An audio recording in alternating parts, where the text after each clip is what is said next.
Hello everyone, my name is Alex. I'm a 2000 rated over-the-board chess player, and in this series we were going from 1000 to 2000 elo in chess.com rapid games, but we've already hit 2000 elo, so I'm going to try and push a little bit higher, see how high we can get, and obviously keep the educational content going. And okay, my opponent opted for the Caro Kann, and if you've watched my video that I released 2 days ago, I believe, I played the Panov Attack, which is what I'm also going to be playing today.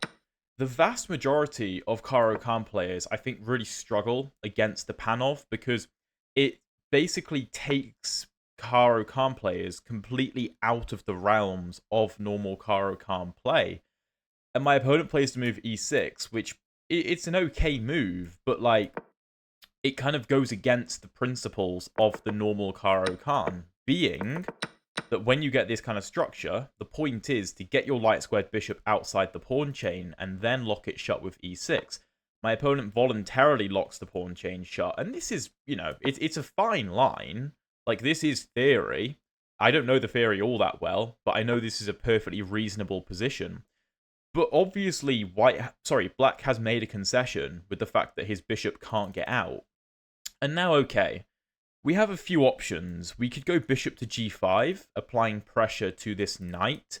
We could go bishop to d3, preparing to castle.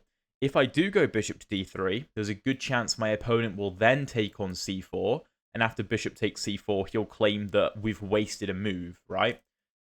If you are going to take the pawn on c4, if you're playing from the black side as well, it is a very good idea to wait for white to move the light squared bishop before taking. So, if you were to take in one move, then, of course, white takes and gets developed very, very quickly. You can also play the move c5 in some of these lines, which is worth noting. And there's some very interesting lines of, like, b6, bishop b5, bishop d7. I think you can, like, take and go knight to e5, and things get relatively complicated. Personally, I like to meet the move b6 with b4, just supporting the pawn and trying to take space. But obviously, if c5, b6, b4, my opponent will just take. So you may have to play like queen a4, but things get a little bit messy there. After like bishop d7, obviously the knight's under attack, and then b4. It's a little bit murky. So I think we'll start with bishop to g5, which is a perfectly reasonable move. We're, of course, expecting the move bishop to e7, breaking the pin. And this is reminiscent of the position that we had 2 videos ago. So it's this like Panov Attack is a great weapon against the Caro Kann. I think I have like 20 online games in it so far, so I genuinely am not that well versed in it. But I think I've won 16 or 17 of the 20 that I've played, which is obviously a ridiculous win rate. So, okay, bishop to e7. I think bishop d3 now makes a lot of sense. We could play the move c5 again. If b6, bishop b5, bishop d7, maybe we have queen a4 there. Maybe we have queen a4. That's an interesting idea. I suppose it's probably rook c8, and things are very messy. Very, very messy. What else can we do? We could just go for bishop to d3, and most likely take and castle, something along those lines. I think I like the look of c5. If c5, b6, again, that's kind of the critical line. Bishop to b5, bishop to d7. So we could go queen a4. We could also take, and after bishop takes, knight e5, rook c8. Take, queen a4, queen d7, guarding the rook, guarding a7. I'm not sure we really get anything there. I don't see how we're pushing for anything. Although it's an interesting line. I think I'm going to play c5, though. In the last video that I did in this line, we played a quick bishop to d3. But this time we'll go for this, and I believe this is playable. So, okay, obviously b4 can't be played because knight will take. Although, oh no, we have queen to a4 there. And yeah, we just win the knight. So we can actually just go b4, which looks really strong. So let's play it. This is pretty nice, actually. Because black hasn't castled yet, which means that he can't take this. Because, again, you will just lose the knight. It's a very common theme in the Panov, where because very early on, you exchange the e-pawn for the c-pawn, this diagonal can be a source of attack for white in many of the lines. In many of the main lines, white will literally put the bishop on b5 and the queen on a4 to just try and put as much pressure on that diagonal as possible. I'm not playing it quite in that same way because there are some like forced endgame lines which I don't like going into. Obviously, I don't want a forced endgame. I want to have an interesting, dynamic game. So I like these kinds of lines, especially with c5 and like b4 taking a ton of space on the queen side, because it should be noted, because I exchanged my e-pawn for the c-pawn, essentially, right? We have kind of a 3-on-2 situation on the queen side, right? I have 3 pawns, my opponent has 2 pawns on the queen side. So in the long term, we could potentially create like a passed c-pawn, which could be a problem for black, of course. Okay, so my opponent goes a6, stopping pawn to b5, also stopping bishop to b5, which is logical. We could... Well, you're still not actually threatening to take because I still have queen to a4, so we don't actually have to do anything about that just yet. Taking, of course, is a terrible move because you hang 2 different pawns, so do not take. Black wants you to take. We can consider the move knight to a4. That's an interesting idea. Also, they're very thematic. It's a very thematic move. Just applying pressure to the dark squares. If knight to d7, defending b6, take gets interesting. If take, then I assume we take, but actually there's queen to a5 in that line. So maybe we have to take with the d-pawn, which I don't really want to do, to be honest. If queen to a4, pinning the knight, there is no b5, because if queen a4, b5, bishop takes, pawn takes, we can take the rook. However, if queen a4, bishop to d7, that doesn't look amazing for us because we're just aligning our queen with the bishop, which of course we don't want to be doing because that's dangerous. So, my 2 moves I'm considering most prominently is a3, just securing the b-pawn and preparing to continue with normal development and basically saying this is going to be a long-term advantage for me.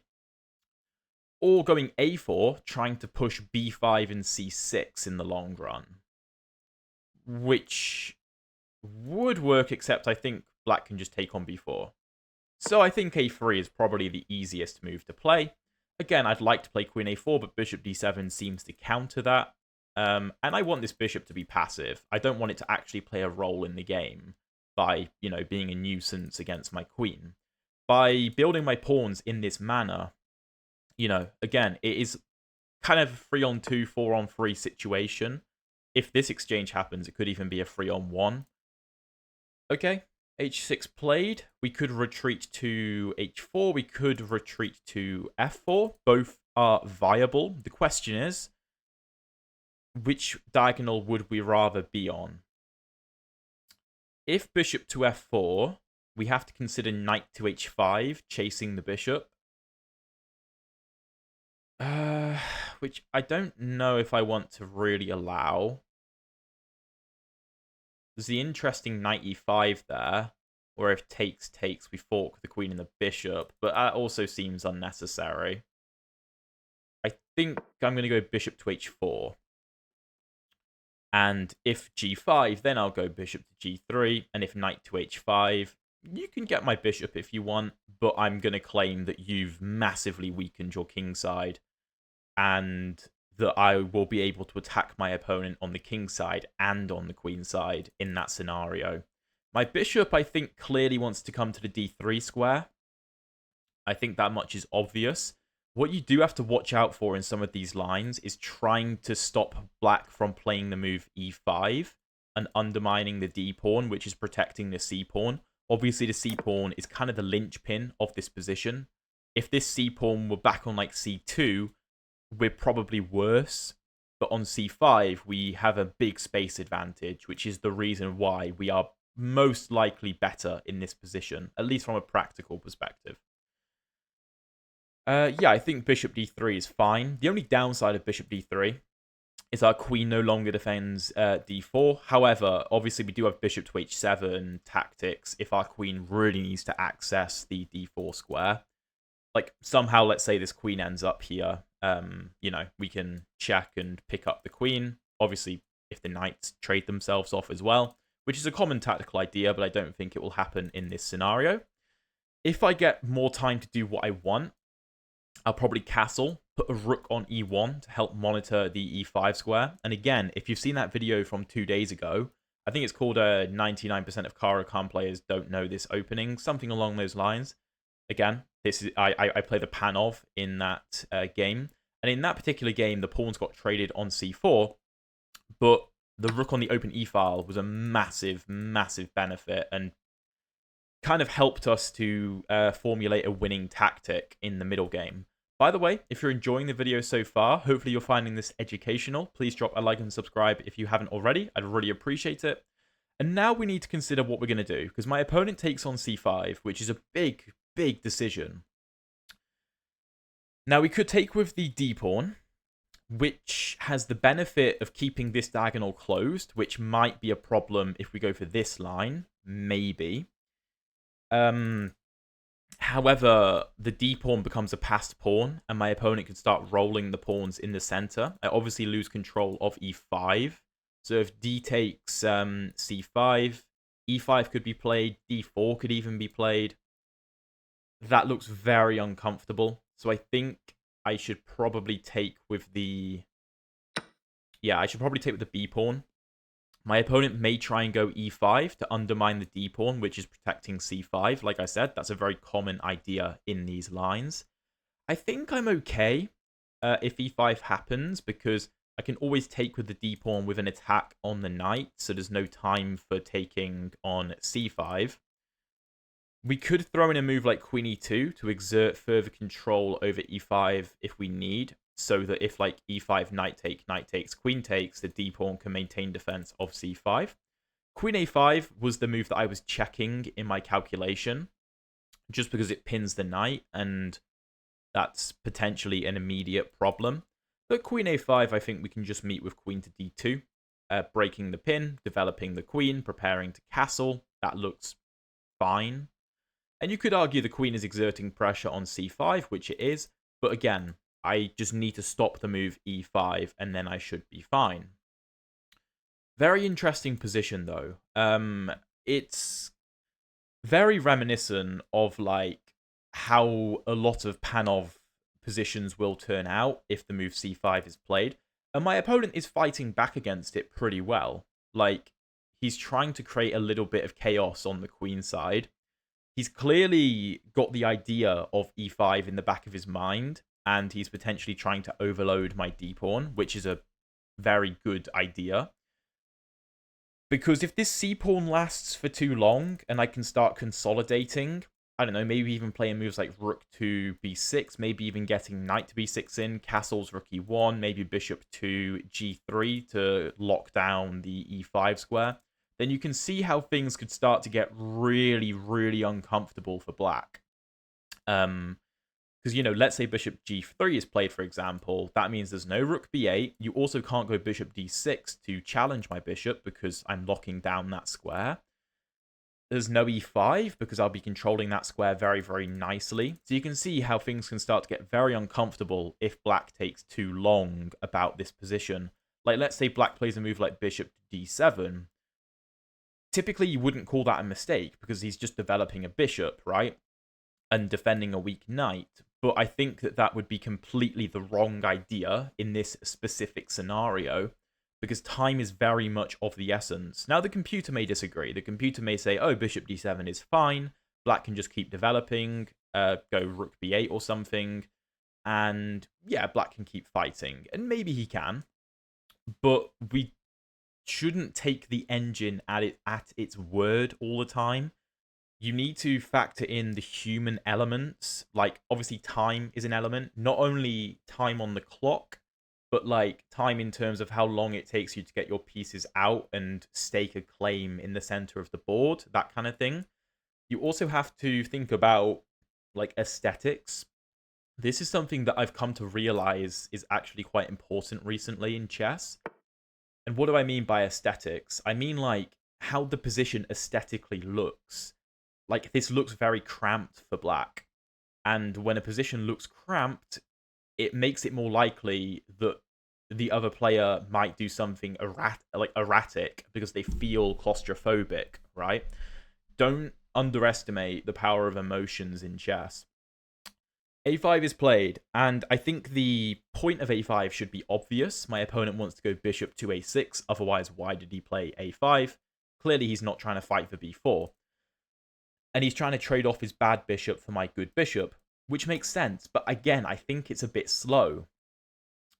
I could play the move queen e2 here, to just lock down the a6 square and stop him from going bishop to a6. And I will check with the engine after the game, of course, but honestly, I think castling is more accurate, or at least easier to play, because I get my king out the center. You can go for this. I'm just going to go rook e1, and I'm going to completely lock down on the e5 square. Now, e5 doesn't work because knight take, and rook takes, regardless of any other tactics that may exist with pawn takes and the knight being under attack and the bishop not being able to take on c5. By doing this, black is going to struggle to play the move e5. And he goes queen c7, which I think I can just meet with bishop g3. I get onto this diagonal with tempo. I don't see a reason not to do that. And things are looking very, very good now because I have 4 pieces patrolling the e5 square, and it's unclear how black will fight against that. Maybe he will go for a move like knight to h5 to try and chase my bishop. That might be a good move. But you can see, like, this is clearly not what my opponent wanted. He's in a bit of trouble now. I also have knight to a4, knight to b6 as an idea. If knight a4, bishop d8 looks like one of the only moves. And then I can even just go like rook b1, and that looks really, really good. Then I can go knight b6, and if takes, get a rook involved. And then my opponent loses his dark squared bishop too, which could be dire, because my dark squared bishop is really good. And then knight h4 can be met with bishop d6, because the bishop no longer controls that square. This space advantage is really starting to show itself. I do have to be a little bit aware of knight to a4, bishop d3, queen d3, and knight to d4 ideas, trying to uncover an attack. But I don't think there's any issues.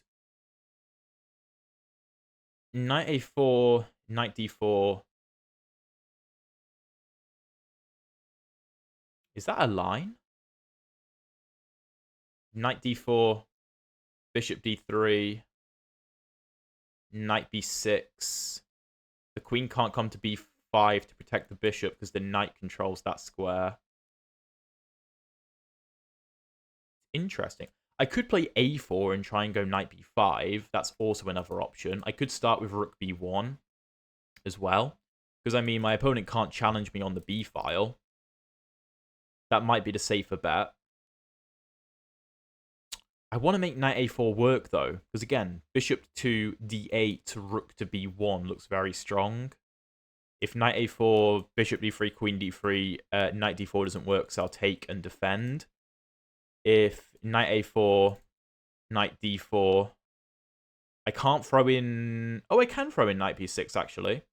Because after take, I'm going to win the exchange for the cost of a pawn, which is fine. Although maybe I lose c5 in that line. That might be worth it for black. Particularly because his position is so passive. So maybe after knight a4, knight d4... what was the line? Knight d4, bishop d3, knight b6. That should work. Yeah, that should work fine. Okay, let's go knight a4. I like this. If knight to e5, that doesn't work because I'll just take with the knight. And my knight is defended. And again, bishop d3, we can probably... Oh, wait, no, we'll just take the queen, of course. So yeah, that's fine. And, I mean, like I said, the aesthetics of the position are important. Not only because it might make someone feel uncomfortable, but, I mean, you could even make the argument that my opponent was so frustrated with how bad his bishop looked, trapped inside of the pawns, that the aesthetics of the position bothered him so much that he wasted 2 moves just trying to get the bishop traded off for my aesthetically nice light-squared bishop. Although my bishop looks aesthetically good, you could argue it's not actually doing all that much. Now, maybe I'm going to create a battery and go after h7, which wouldn't be ridiculous, by the way. That would be a perfectly legitimate strategy. But you could definitely argue that because the bishop felt very claustrophobic, my opponent wasted time going a5, bishop a6, which I would argue was not necessary. Again, we'll see what the computer has to say. But it's led to this position where my opponent's allowed me to reroute my pieces a bit and now start coming forward. So, okay, my opponent does go bishop to d8. I could throw in bishop d6, but it feels unnecessary. To be honest, that actually just helps black support e5. So I think rook b1 makes the most sense. Rook b1, yeah, there's still no tactics. That's not a problem. And I think I will be willing to play knight to b6. Even if I trade off the knight for the bishop, this bishop is a very strong piece, working in tandem with my pawns to exert pressure over the dark squares in the position. And getting my rook to b6 can't be a bad thing, right? It does look very promising. And then, you know, there's even potential to have like knight b6, bishop b6, rook b6, queen b3, and like rook b1 or something, like tripling up on the b file. I don't think this works. Oh, wait, no, maybe it works now. Because now, if knight takes, bishop takes, knight b6, my opponent can take. That's the difference. Interesting. If I take the bishop, then knight f3, yeah, that doesn't work. My queen's overloaded for a start. Here, here. Here, here. I'm down a pawn in that scenario. Now this is a very interesting line.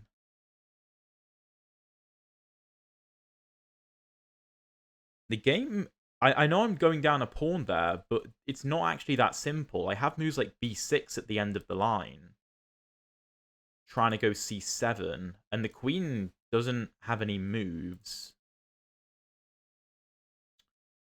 What else is there? This is a good find from my opponent, by the way. It's a good find. Yeah, okay, I can't do this. That's out of the question. Knight d4. Bishop d3, trying to overload my queen, because my queen's protecting both pieces. I think I have to take that, because knight b6 doesn't work. I think I've got to go for this. I don't really have a choice, which is frustrating, but it is what it is. Wait, what? Wait, what am I missing? Oh, wait, no, I can throw in c6. I mean, a premature resignation, because I wasn't necessarily going to see that. I mean, I knew that I had to take the piece when it was offered. Like, I don't really have a choice there. But, and I was hoping I would find something else along the way. But a premature resignation, because if I play the wrong way there, I'll show you what I was thinking about initially. But a very interesting game. Hopefully this shows you, bloody hell, why the Panov Attack is so strong. If you play the Caro Kann, you need to learn how to play against the Panov Attack, which I do also have videos on. And if you play against the Caro Kann, if you play 1e4 like I do, it's such a strong system. So let's see. The computer, this is all fine. Take, c4, the Panov Attack, and e6. The computer approves of the move e6. I think it's one of the moves it prefers. But most of the time, if you get the Panov, play will go like this. And after knight c6, the engine evaluates the position as equal after knight to f3. However, there is like forced draw lines after bishop g4, take. What's the line? I think it's queen b3. There's some like forced draw lines after like take. Oh, I can't remember the full line, but there is basically. Oh yeah, there's like queen b7, knight d4. This is it. Bishop to d5, take, queen d7, take. And this is sorry, not a forced draw, but a forced endgame line, which I don't want to play. This looks boring. So knight c3, knight f6, knight f3. Now there's no bishop g4, so I don't have to worry about any of those ideas. Knight c6. Okay, here the computer wants the immediate c5, which is interesting. And if b6, bishop b5, bishop d7... Oh, it wants to trade and go knight e5, which is a line I considered later on in a slightly different position. I was thinking rook to c8, but the computer thinks b4 is very strong. So this is the type of position where you can go for this type of structure. But okay, we go for this. And c5 here is the best move. Okay, awesome. It's actually the only move that maintains any kind of advantage for white. b6 is played, which isn't the best move. Here I go b4. The computer prefers bishop b5, and after bishop d7, again, it wants to go for this line. And if rook c8, then b4. I'll remember this for future. Get the knight to e5 if we have the bishop for knight trade. And then b4 comes with no issues. And this does look very strong. But okay, b4 immediately is fine. Of course, the knight can't take because of queen to a4 check, and I will pick up the knight. And I mean, black can try and generate some kind of counterplay, but it's not enough. The best move here is bishop b5, which is nuts. I would just go queen a3, but okay. a6 from my opponent, and I go a3, which is not the best move. Computer prefers bishop d3. Of course, you still can't take because of queen to a4. So the computer doesn't see a point of playing a3, which does make sense in retrospect, but okay. Other moves I was considering was queen a4, but then there's just bishop d7, and I'm worse because my queen's completely misplaced. So h6, I drop back to h4, castles, bishop d3. The computer wants to take and then do this, which I can't particularly explain. This seems like a very unambitious way to approach the position. I think bishop d3 is better on a practical level, but taking is the only move for black, according to the engine. Take. And yeah, I assumed my opponent was either going to go queen a5 or e5, which are the two best lines. Now, after e5, de5, I thought things were a little bit complicated because you can't take immediately. After knight d7, though, the computer thinks that black is okay. And the best thing I can do is castle and play this position, which is an interesting position. Computer wants h3, stopping bishop g4, take. I think I'd still take white here because the d pawn is quite weak. But that's just personal preference. But a5 is played. Also, yeah, like I say, queen a5 looked like it made a lot of sense to me. And then maybe going e5. e5 is the crux, though. Or rook b8, which also makes sense. a5 is a mistake, which is kind of what I assumed. It seemed way too slow. I thought that black had to strike immediately, which the computer does seem to agree with. The computer actually wants bishop b5 here, but castling is equally good. Bishop a6. Oh, by the way, I also considered queen e2, stopping bishop to a6, but now the computer thinks e5 is really good. What's wrong with this? Oh no, there's knight d4. That's a very good point. But castles. And I thought that I'd just go rook e1, and this never happens. Now here there is one move for black to try and fight, and it's knight e4, which is interesting. If I take, then I assume knight c3 is the idea, something like this, and this is, if like take, bishop a6, this is incredibly complicated. Rook a d1, rook d8, rook b1. I think only white can be better, but I don't really want to go into an endgame like this. But rook e1, like I say, is played, and my opponent doesn't go knight e4. He goes queen c7, which just made no sense to me. Now, I could have also played knight to b5, but the best move is bishop g3, just attacking the queen. And now e5 is never going to happen, and I'm going to maintain a big advantage as a result of that, because like I said, black needs to try and undermine my d-pawn. That's like the crux of my position. And by doing the things that he's been doing, wasting time and allowing me to maneuver with tempo with bishop g3, the e5 square, as I said during the game, is just completely locked down. He can never go e5, and therefore c5 will never fall, essentially. So knight a4, okay, that is the best move. Bishop d8, rook b1, slightly inaccurate. Computer again wants knight e4. And after knight d4, I can actually go knight e5, which is an interesting idea. Oh, yeah, that's actually pretty cool. And after the queen moves, then I can take and take. That's something I didn't consider, because the knight is still protected. You don't have time for this, because I'll take your queen. Interesting. But after knight d4, my opponent, of course, resigned, which was premature, because if bishop takes, if I do this, I'm still better, and I saw this line with c6, blocking the queen's retreat. And the queen literally only has c4 to go to, which probably is no good, because I'm just collapsing on his position here. And he'll probably have to stack an exchange or something in the long run. Like, bishop takes, rook b8. This looks horrendous for black. But, I do have the... Oh, knight b6 is playable? And the computer just is cool with sacking the pawn, basically. And just trying to push the c-pawn through, which does make sense.